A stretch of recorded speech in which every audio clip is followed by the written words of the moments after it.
Hello friends. ధాత్రి, కేదార్ గుడి బయట నిల్చొని కౌశిక్‌కి ఫోన్ చేసి పెళ్లి ఎక్కడ జరుగుతుందో తెలిసిపోయింది వదిన. మీకు లొకేషన్ పంపిస్తాను మీరు వచ్చేయండి వదిన అంటుంది. అప్పుడు కౌశికి బయలుదేరుతుంది. ఈలోపు దివ్యాంక సురేష్ చెవిలో మెల్లగా, సురేష్ మనకి నాకు పెళ్ళికి ముందే ప్రెగ్నెన్సీ వచ్చిందని కానీ, అందుకు కారణం నువ్వని కానీ ఎవరికి చెప్పకూడదు, తెలియకూడదు. తెలిస్తే అందరం రోడ్డు మీద పడతాం కౌశికితో సహా అంటుంది. ఆ మాటకి ఇంకా సురేష్ అలాగే చూస్తూ ఉంటాడు. పంతులు మాత్రం మంత్రాలు చదువుతూ ఉంటారు. ఇంకా ఈలోపు కౌశికి వచ్చేస్తుంది. వచ్చేసాక ఇక్కడే లోపలే జరుగుతుంది, రండి వెళ్దామంటూ ముగ్గురు వస్తూ ఉంటారు. వస్తూ ఉండేసరికి ఇంక పంతులు మంత్రాలు చదువుతూ తాళి కట్టండి అని చెప్పి తాళి ఇస్తాడు.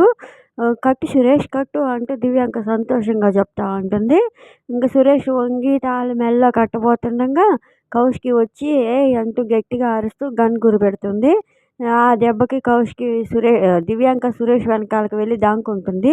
ఇంకా కౌశికి కోపంగా చూస్తూ మా మధ్య జరిగిన గొడవలకి ఈ రోజుతో ఫుల్ స్టాప్ పెట్టేస్తాను అని అంటా ఉంటే దివ్యాంక మాత్రం అదిరి పడిపోతూ ఉంటుంది. సురేష్ అలాగే షాక్గా చూస్తూ ఉంటాడు.